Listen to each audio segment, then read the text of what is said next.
support the Constitution of the United States, and the Constitution of the State of Iowa, the Constitution of the State of Iowa. and that I will faithfully and impartially, I'll faithfully and impartially, to the best of my ability, to the best of my ability, discharge all of the duties of the office of the City Council discharge all the duties of the City Council of Iowa, of the City of Eldridge, Iowa, the City of Eldridge, Iowa, as now or herever after required by law.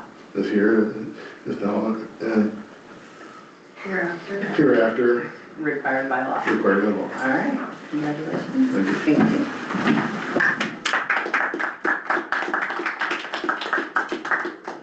Congratulations, Scott. Welcome to the table. See, now your nerves can be done. That was for the hardest part right there. It is the hardest part. We'll wait a minute yet, Tricia, I think we're good.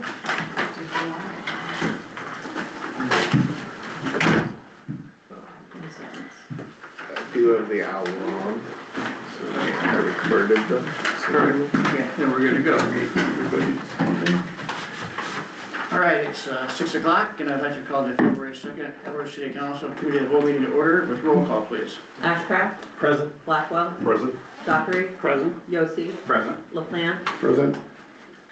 Thank you, gentlemen. First order of business, the discussion on sewer contract hauler fees. Tony is here tonight. Thanks for coming, Tony. You have his memo in your packet. The floor is open for discussion. Did you want to say anything in addition to your memo, Tony, or not? No, I thought it was pretty clear, just in case you have any questions. Hi, I've got some questions. Tony, and it's more towards our exposure in doing this. I wouldn't have a problem if it was septic tanks, but when we start getting into oil separators and everything else, I'm a little reluctant to allow that in our city. We won't allow oil separator, grease separator, or anything like that. This is just if we know that it's something that would normally go down the drain from a resident, or if it's something like the case I have where it's just wash water. It's 99.9% And water. I like the idea of doing it per the way you have it set up here. Do we need to put, and you have in there cost, but what if you go to test something, how long does it normally take to run the test in a lab? And I think that cost should be billable above and beyond the fee for accepting it. The hauler would have to have it tested first at their expense and provide us with the results before we allow it to be discharged. Through an accredited lab? Yeah, I would recommend them to go to LeClaire, but they can use any of them as long as they're state certified. So they would fill up their tank, then have to go get it tested, then come back? Possibly, or if they know what they're going to be hauling, they could test it first before they even load it, so that they know what it's comprised of. Yeah, I just don't want to get us into something that really jeopardizes our effluent coming out of the plant. Yeah, we won't. Because that's why I put it that way, we have to correct or reject it if we receive Okay. it. We won't put that in jeopardy. I think the reality of it is most of the stuff that they're gonna be looking to dispose of is gonna be like boring water, which is muddy water. The bigger stuff, the contaminants that they would need laboratory testing, they're not gonna get that successfully done and results back immediately anyway unless they do it ahead of time. So we shouldn't be dealing with a terrible amount. I know there's a big need for like those boring companies for doing water mains or any other kind of directional boring to dispose of water, and a lot of people get confused that it's just dirty water. But there's definitely a need for it. Where would the location be at that they would go and do this at? Probably up at the equalization basin, the old lagoons, up at Buttermilk. Because there we have a spot there where it's recessed down from the drive where we can discharge there, and any solids, dirt will stay there while the finer liquid runs off, and then we can clean that back out. I know the DNR allows dumping on private property of that same water. They don't. The problem is it causes a mess, and Once a couple dumps are there and it doesn't have a fallout period, then you're backing into the mess and you're tracking it, and so we wanna avoid that. So, yeah, I don't see a problem with it. It's much cheaper than taking it to the Scott County landfill for anything. I mean, if you wanna take dirty water to Scott County landfill, it's way, way higher than what we're proposing, so. Maybe our fee's too low then. I mean, by the time we consider the time of our employees in monitoring this or managing it, the time, if there is a lot of suspended solids and they settle out, it's gonna accelerate the cleaning of the lagoons. Yeah. Another one is when they mill concrete. Does that kind of stuff be involved in this? Well, there's some caustic components to that, so that's what I don't think we should be looking at taking that, because that does settle down into that grit. I don't think we want to have that sediment. So I think we should avoid Well, I it. don't think we need to. I wasn't really considering any construction, just really what would traditionally go down the sewer line. Yeah, maybe Tony, would be helpful is if you can give us some better examples of what you would expect the haulers would, what they would be doing, as opposed to us trying to manage by exception. Let's manage by what the rules give you. So give us some examples of what that is.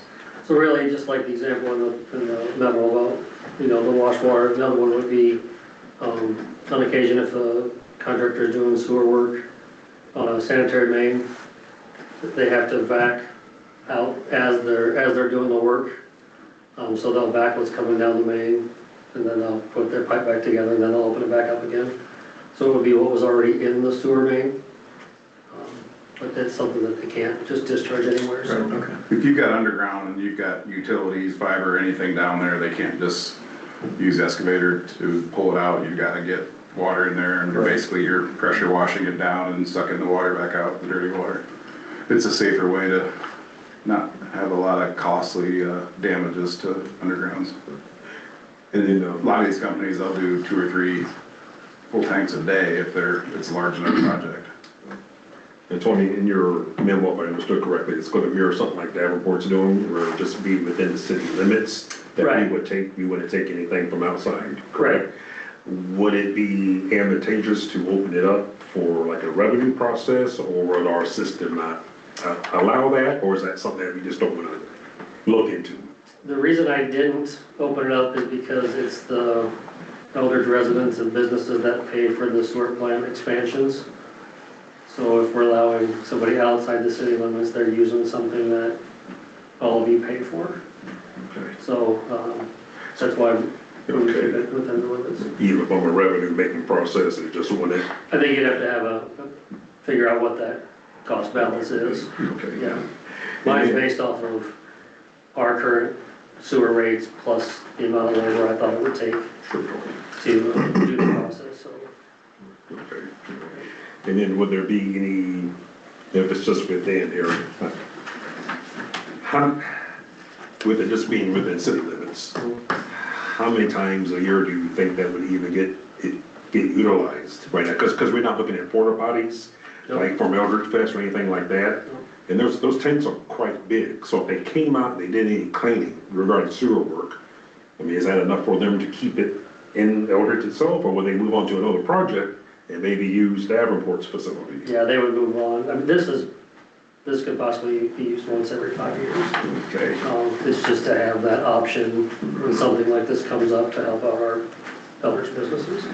okay, so, and you think if it's only gonna be maybe used once to 5 years, is it really needed right now, or do we postpone this until later? It sounds like it's needed because we don't have another option for people who are doing work in the city because they can't take it to Davenport anymore, correct? That is the only reason it came up, yeah. Yeah, so- Traditionally, we always Because they take can't it to take it to Davenport. Yeah, Davenport's put a stop to it, so now we have to have an option. Just like, right? Yeah. Or they have to, like, declare or use private land or whatever for, so this is just something just to help them out, per se, correct? Yeah. Okay.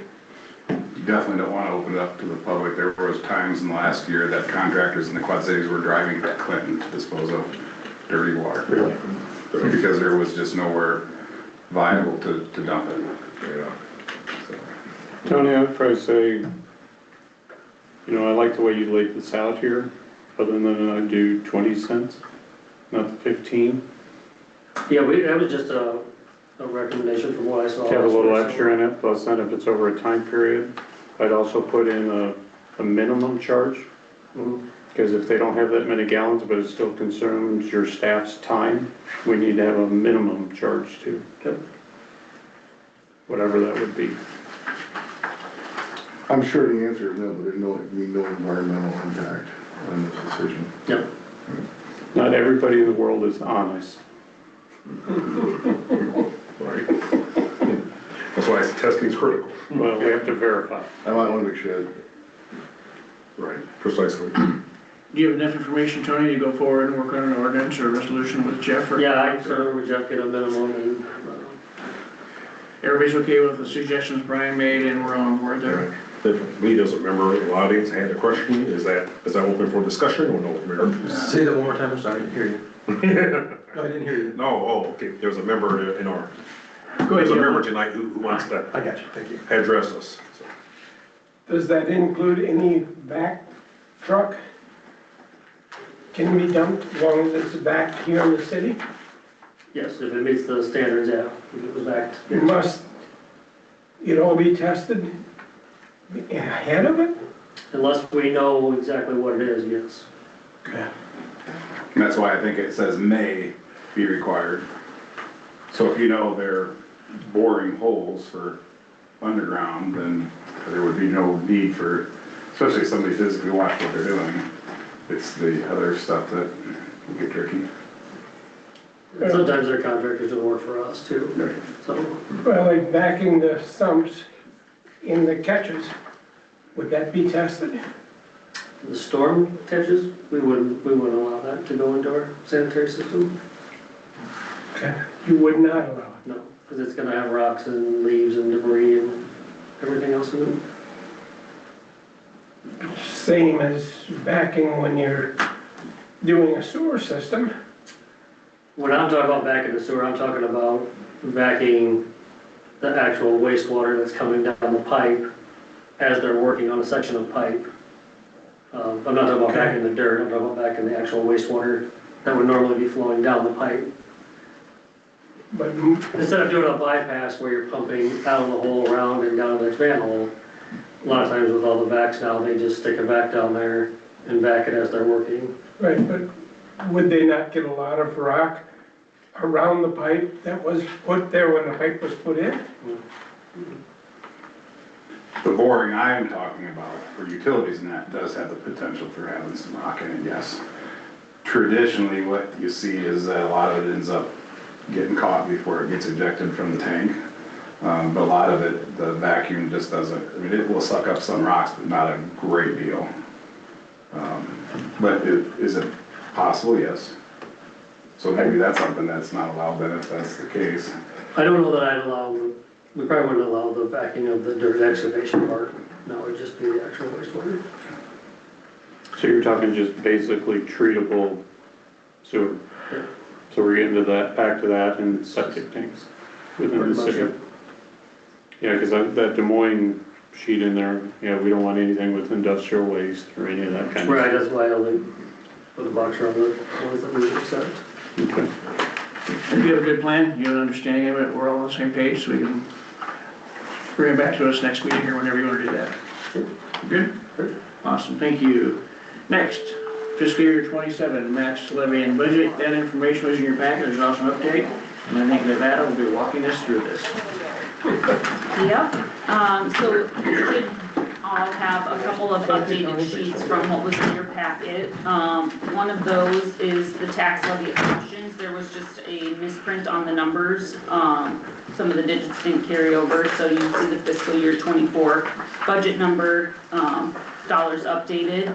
The other update I gave you was for the fiscal year 27 levy option at the 8.11. What was in your packet previously was from last year's tax levy options at the 8.11, so those numbers are going to be slightly different, but the concept of what we're going to be going through is the same, and so you've got those updated numbers in front of you also. A couple of budget highlights that we know already for fiscal year 27 is our combined general fund levy revenue is going to be reduced by 1% based on our growth. Our annual non-tip taxable value growth came in between the 2.75 and 3.99%. So that is at that first tier of reduction. So we are going to see our combined general fund levy revenue growth reduced by about 1%. You can see that on the worksheet that you have under the consolidated general fund levy calculation. They give you your limitation percentage at that 1%. The taxable growth was at 3.38% for the fiscal year 26 budget data. So our revenue growth percentage is going to be at 2.36% for that cap, which makes our combined general fund levy limit 3.4 million for just the combined general fund levy alone. We also know that the commercial and industrial backfill is over as of fiscal year 26, so we will see nothing from that this year. Last year, our budget, we brought in right around 12,000 for that as the last year. It was on a 5-year reduction scale, with each year being 1/5 of what we received the year before, until it got to a zero balance, which is this year for us. The residential rollback amount for this year went to 44.53%. In fiscal year 26, it was 47.43%. So that'll be a reduction in the amount that that resident owners have to pay for property taxes each year. That rollback impacts directly what they are required to pay on the taxable value of their homes. For the road use tax fund in fiscal year 26, it was at about $139 per capita. For fiscal year 27, looks like it will be about $140 per capita. It generally raises about $1 a year, so that is on par with what it's been doing for the last however many years I can look back. That's been the general increase. And then for IPERS, we know that the employer contribution is going to remain at the 9.44% for this upcoming fiscal year as well. The tax levy needs to be submitted to the county by March 5th, so we've got the month of February to come to a decision on what that tax levy is going to be. That will be in our proposed max levy notice that will get published in the paper and submitted to the state. And we have a committee of the whole, a special committee of the whole scheduled for February 16th, as well as the one tonight. So we've got 2 committee of the whole meetings to get to that general consensus on what the proposed max levy will be for fiscal year 27. Looking at the options that were provided to you, based on the conversations from last year and kind of the general overall consensus from the council at that time, to slightly increase the property tax revenue.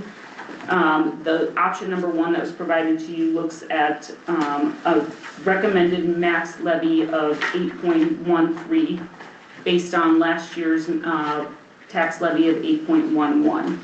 I did also provide that other option of 8.11, which would be keeping that tax levy consistent with last year and not increasing at all.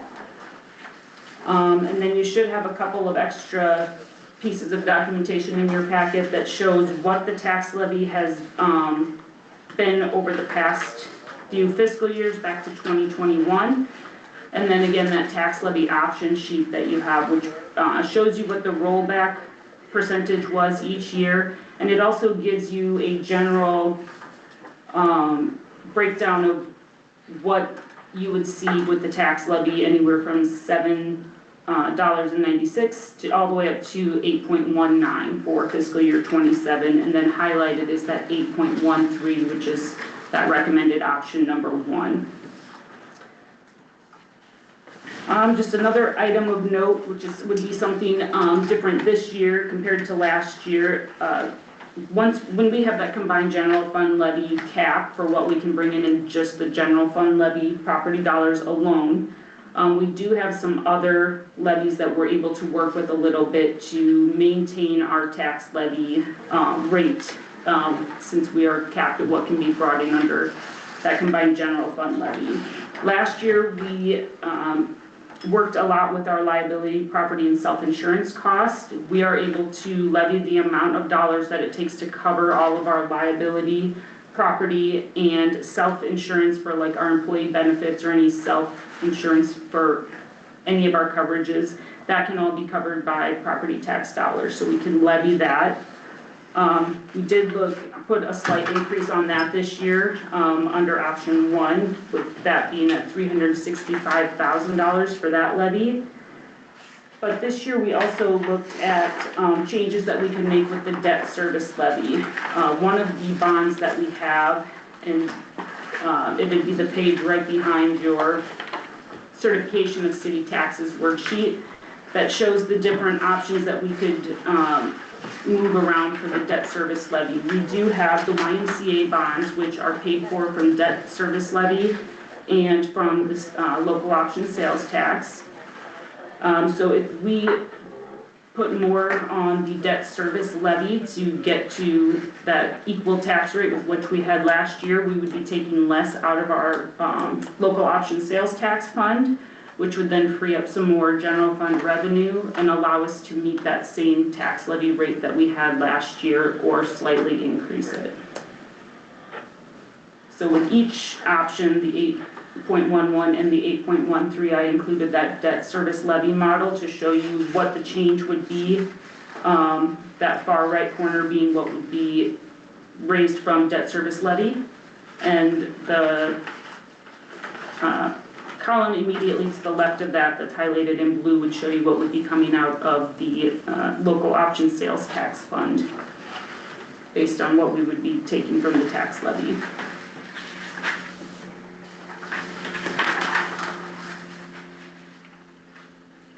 Any questions for Nevada? I'm a fan of the 8.11.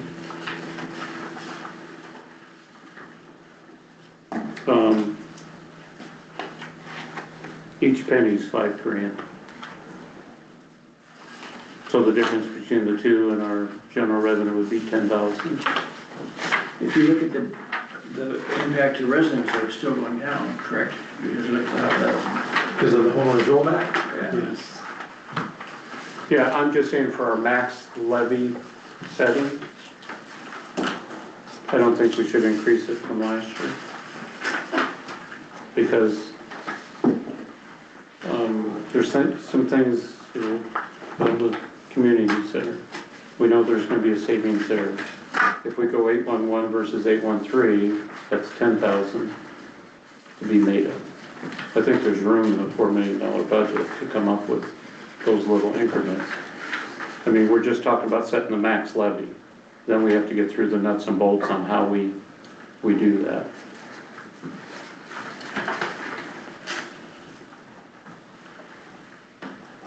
other thoughts from everybody?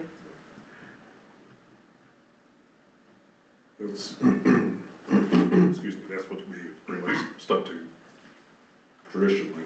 So with that, you know, there's not going to be any hardship, you know, with making up any excess, then maybe it's wise just to keep it that way. So be a little more. So you think going to 813 is going to be a hardship for the residents? Is that what you're thinking? I Well, would rather, maybe just take a little more conservative approach with it. It's, you know, unless there's something that's coming down the pipe that we're not fully looking at, then let's take a conservative approach with it. And try to keep it status quo. So it may be easier for the community.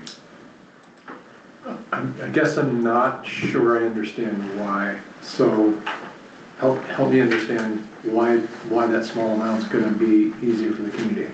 Especially when the impact on the homeowner directly is actually gonna be a decrease because of the homeowner rollback. So I'm new to this, so feel free to educate me.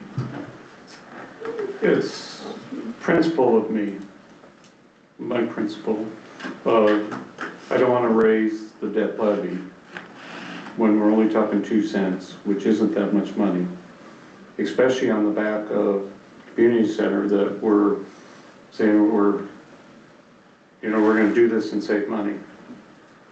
We're we're gonna save money and then still raise taxes?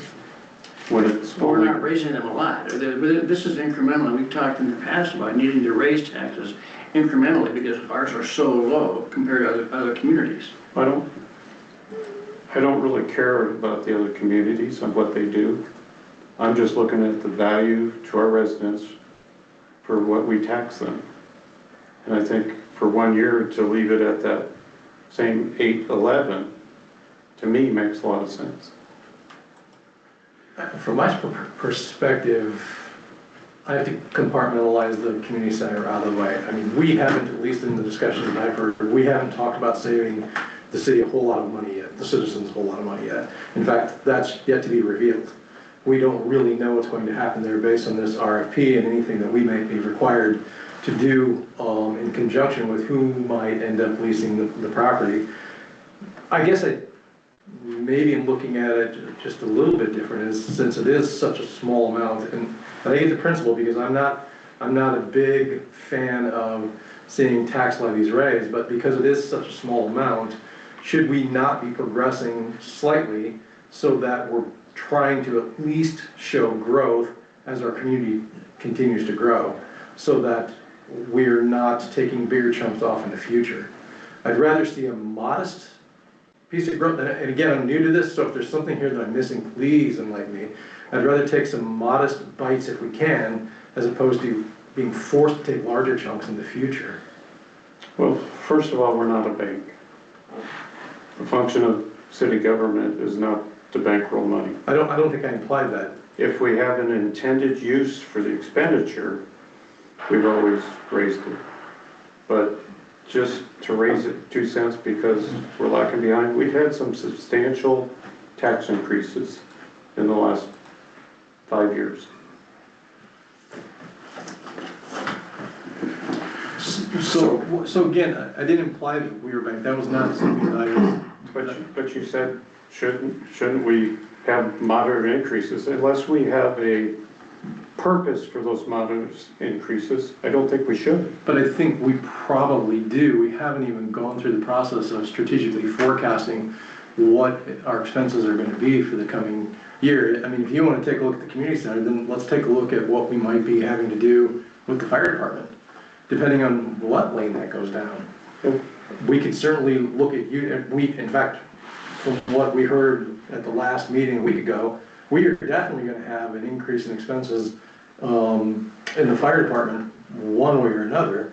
Wouldn't it make sense to take that 2 cents and begin to apply it towards that, because we know that's a definite in one way, shape, or form? But Jeff, that 2 cents is $10,000. I understand, but it's $10,000. If we can't find the room for $10,000 on a $4 million budget, we're doing something wrong. But it's $10,000 less than that we have to go find and take away from someplace else.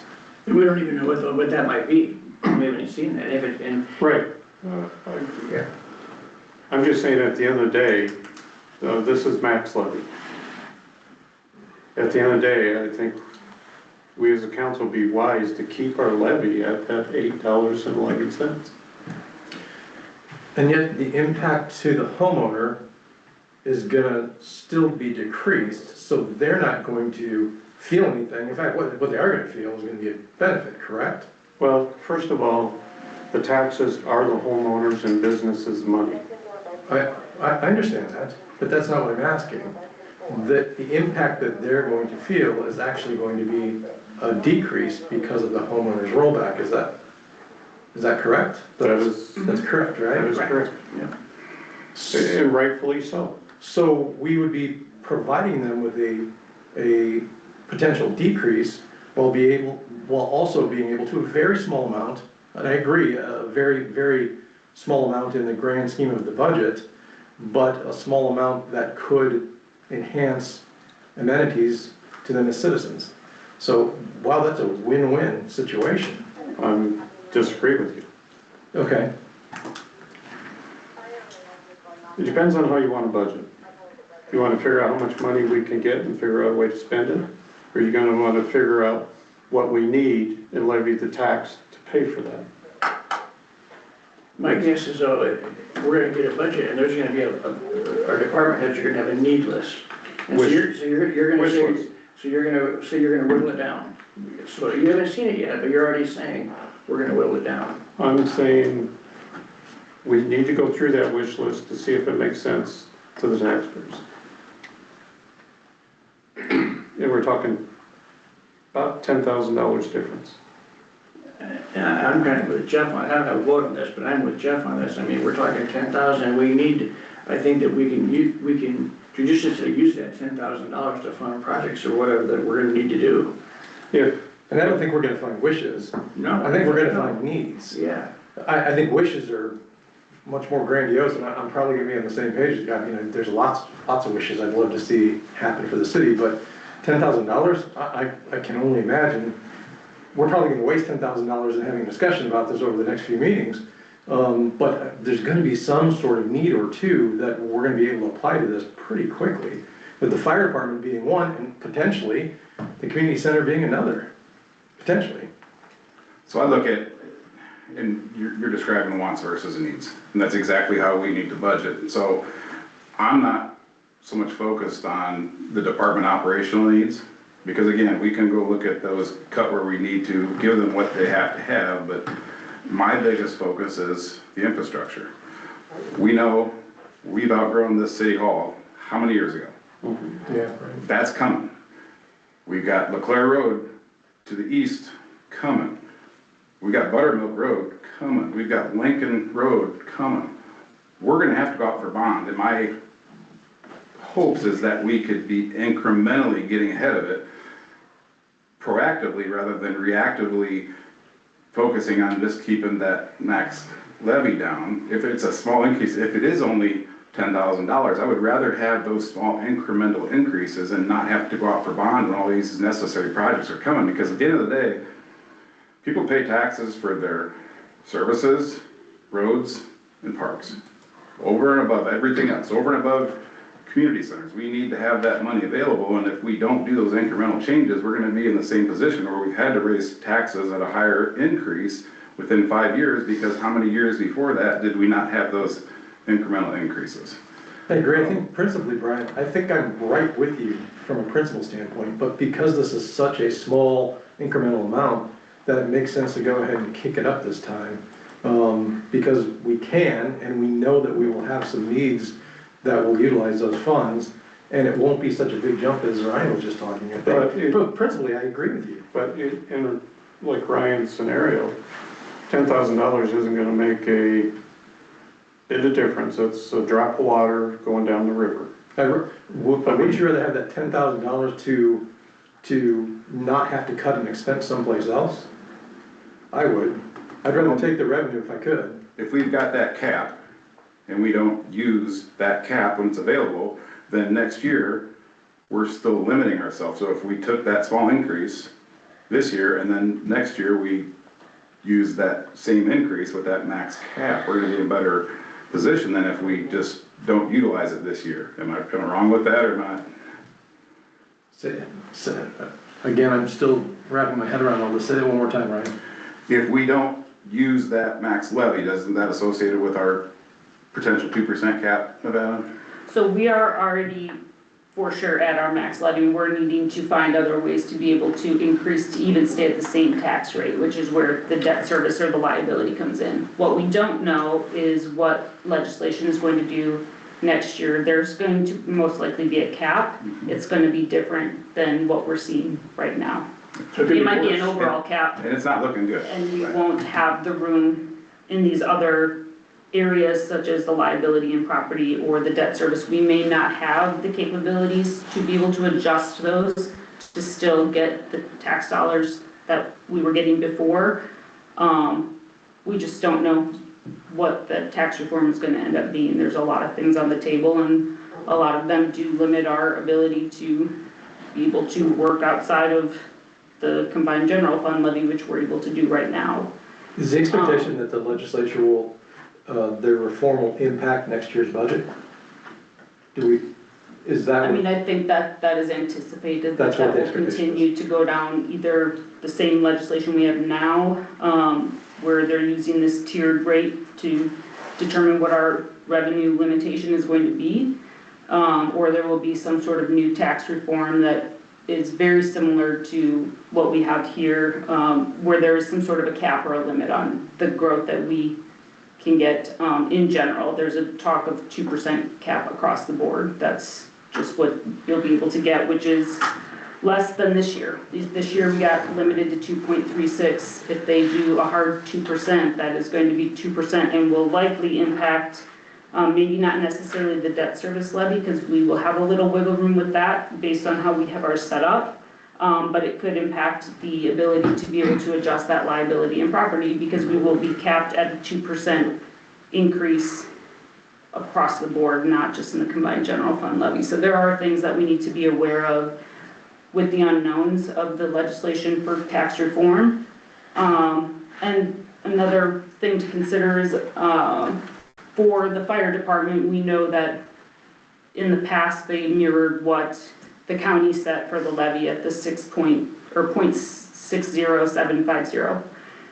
We fell behind on that and have maintained the same contribution for the last, I don't know how many years since we fell off of where we were meeting what the county levy was, which appears to be what the agreement was initially. If we went back to that this year to honor that, we would be looking at an increase to $304,000 just for the property taxes from $165,000, which is $139,000 increase, not counting our franchise fees or any other contribution that we give to them to be able to sustain their operations.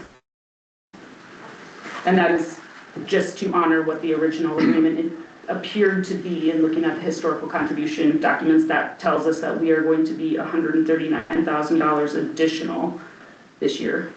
Which they could use. Yeah, and they will. I mean, currently we're giving them about 265,000. From property taxes, we're giving them 165, and that's what the agreement is based on. We do have the franchise fees in place now. We give them half of that, but that is not factored into what the agreement for the property tax dollars were when the initial agreements were made, from what we can see from the historical documents. What are the franchise fees? Mid-American. The gas. Yeah. Okay. Right. We give them 50%. Yeah. That was done by resolution to help them out. Now, Yeah. if we don't give that to that goes back to our general revenue fund, and then we give it back to them again. So we Gas can rate it. franchise we have to give them. So, I Gas mean, franchise, By state code. natural gas franchise. realistically, in my little mind, we're about 50,000 short to the fire department. I mean, Ryan, back to you're talking about city hall and all that stuff. That's got to go to a vote of the people. I understand, but I'm just saying that's something we gotta be looking, right now, we can't even hire, and I fully believe that we are still understaffed in City Hall. We have no room, we're already using the hallway, so that's something that's gotta be in our very near future to looking at a fix for that, and then you put all the roads on top of it, it's gonna all have to go out to the people in bonds, and, I Well- mean, we can't ignore it. And that's what the state legislature, in my opinion, is forcing us to do by putting the cap on us. Now, last year, the proposal in the legislature, the cap was 3%. This year, they came back 2%. And it's trying to get movement. I think the consensus has got to be somewhere around 3% if they come up with that. I've been told by a couple of legislators, expect a hard 2. You know, going back to, you talked about the operating budgets. We're fresh in the season though, so who knows? Sorry, Ryan. It truly needs to be a want versus a need for the next several years, because we've added a lot of nice new equipment, we've added a lot of nice amenities, I suppose, that they might have to make some stuff last a little longer. Because if we don't, we're not gonna have the money to do those things that we know we need. The road projects, we get $1 million a year in road use. I mean, average, maybe a little higher. We don't all have to do them in all one year. That was one of my concerns about doing Fellners in 2 and not 3, but that's water under the dam. But until we get to our max levy at $8.10, not including the debt levy and all that, our hands are tied. Once we hit that, we can pull other things out into other funds. But not until we get our straight Right. to $8.10. That's the max.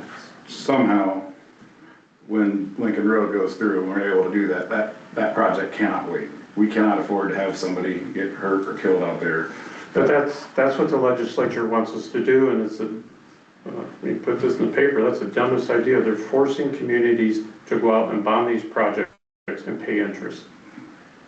We've always cash flowed things to the best of our ability. Now we got the 2015 sewer bonds should be coming off in 2 years.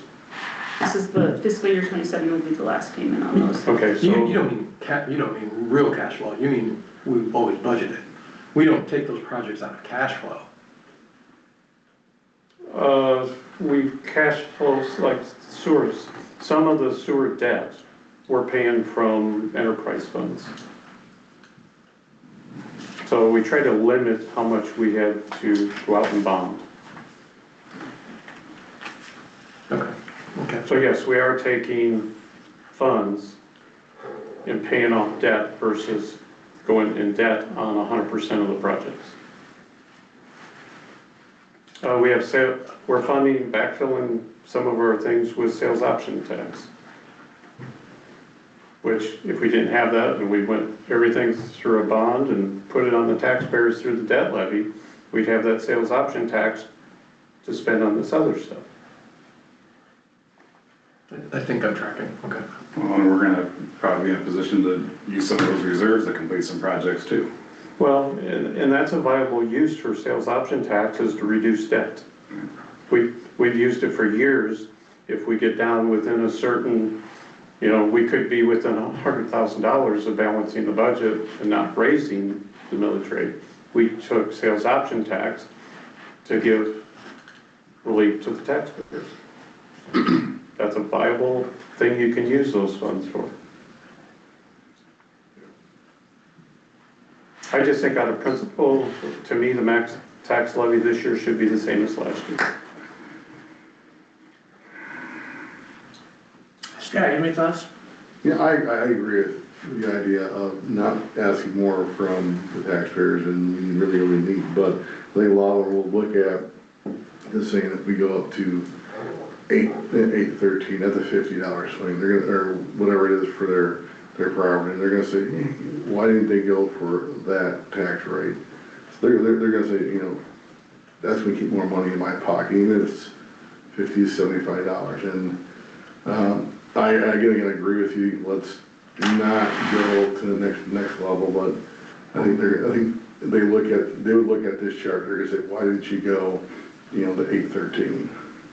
I think you're right. I think our people, our residents know, and we've heard this when we talk to residents, that they have a good thing here, that our taxes are low, and they understand that we need to raise a little bit. I mean, I've not heard much pushback on that at all, because we campaigned on that 2 years ago, Ryan, where we talked about this, that we needed these small incremental increases, and people have said, yeah, that's, we need to, because we have a good thing, and I think we need to keep pushing just a little bit, and we spent 25 minutes talking about $10,000 here, basically. Yeah. If you're on a fixed income, $10,000. But their rates are what they're still going down. They're even at 813, they're going to pay less. But rightfully so.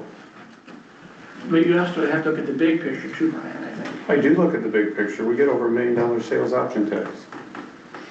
If we can't pull 10,000 out of there, guys, if we can't make up $10,000 in a $4 million budget, we're doing something wrong.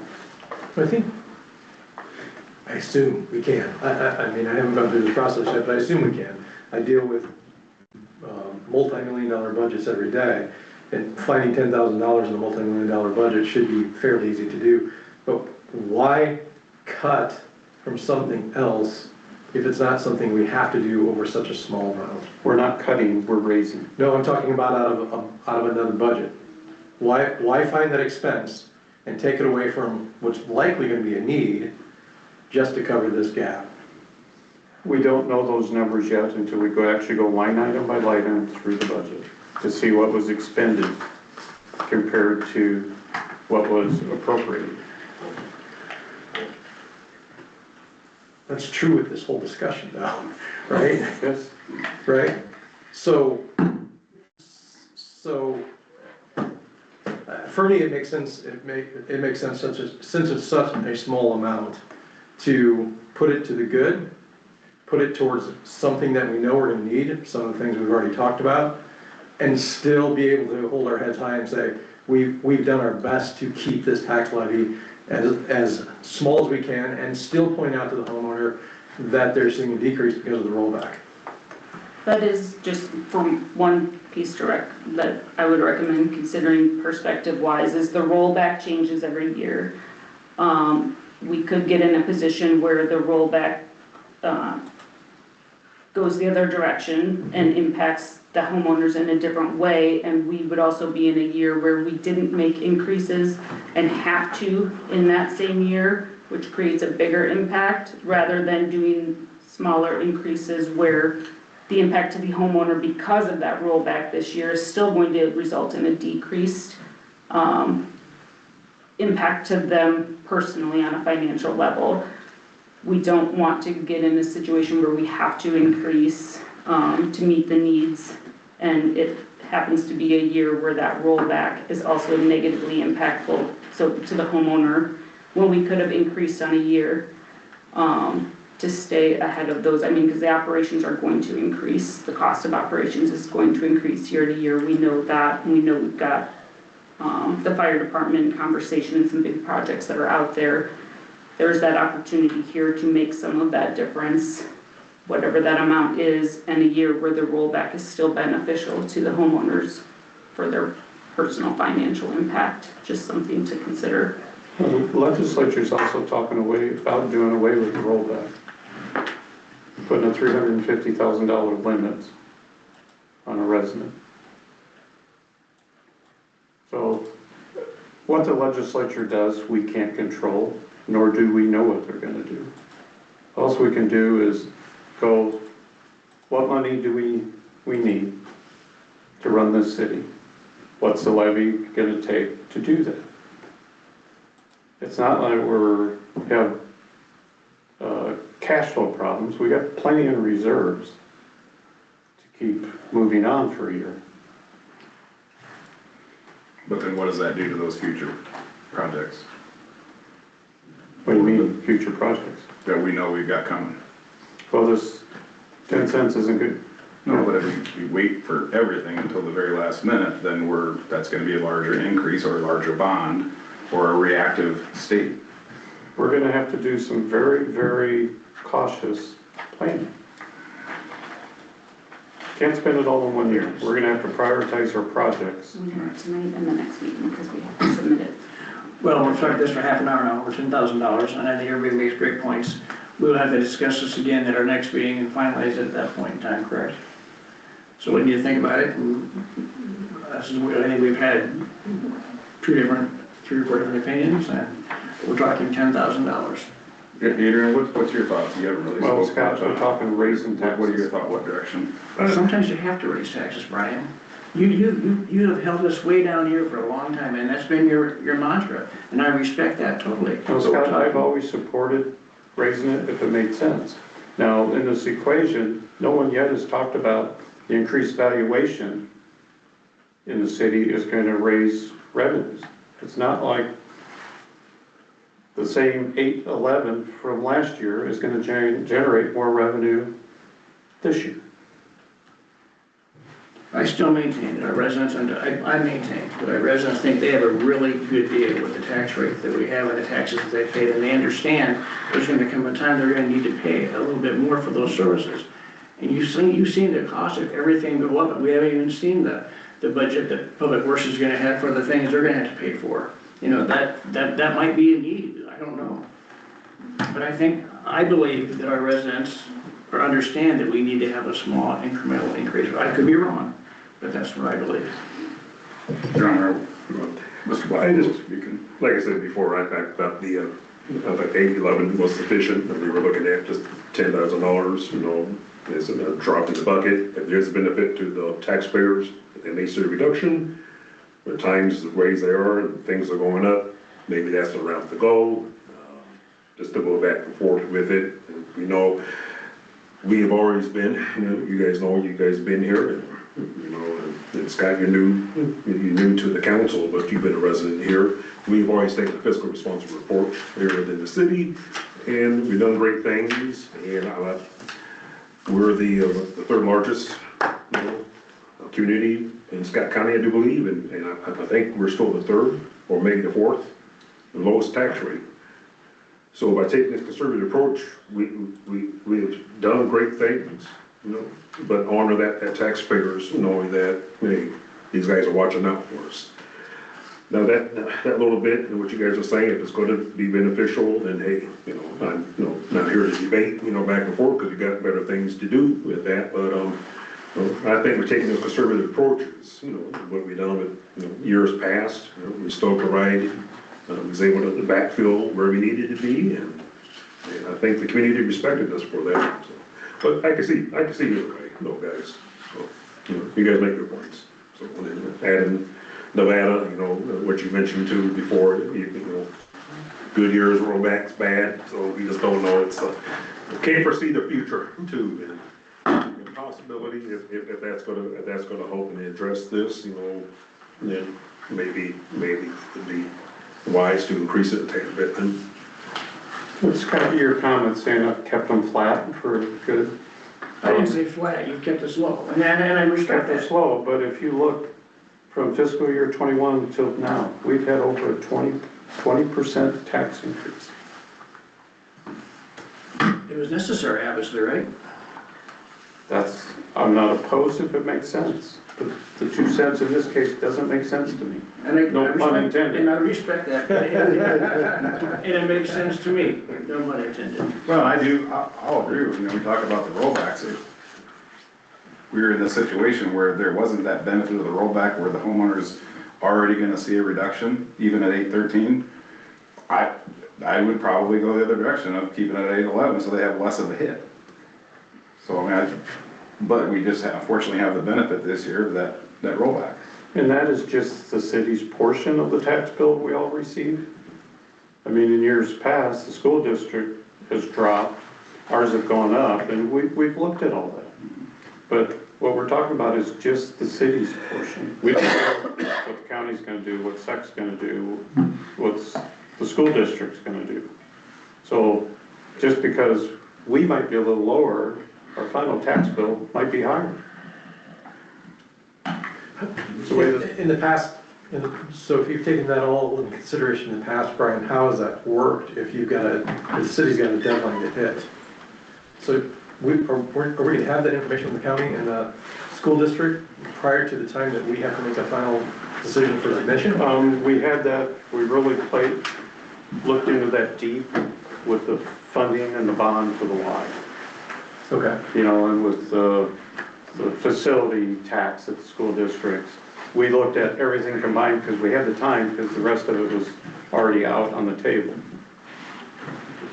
So yes, we have looked at, you know, the impact to our taxpayers with everything involved. But we're not gonna have the luxury of that kind of deep dive for this year? Is that? Probably not. No, No, okay.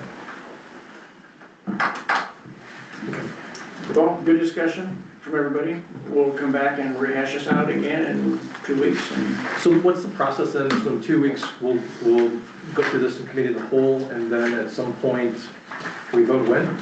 Well, we'll need a general consensus. The vote won't happen until we have the public hearing for the max levy and then vote to adopt it, which will happen in April. But next week, at the committee of the whole, we will need to have a general consensus because that will have to be submitted to the county to be part of our proposed tax levy hearing. So we have to have that number that we're going to submit and put out in our proposal by the next meeting. Is there any additional information that you guys want for the tax levy? Could you give us all a copy of expenses per line item ending December 31 for our current fiscal year? For the first 6 months of the fiscal year, what the per line item? Yeah. Yep. I think it would be beneficial for everyone to see that.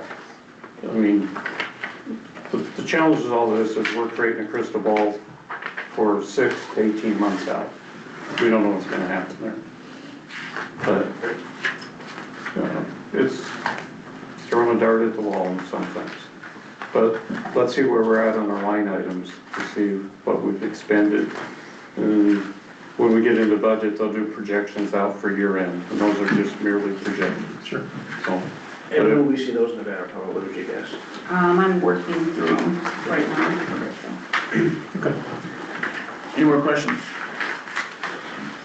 make a motion for adjournment. All right, there you go. Second, anybody?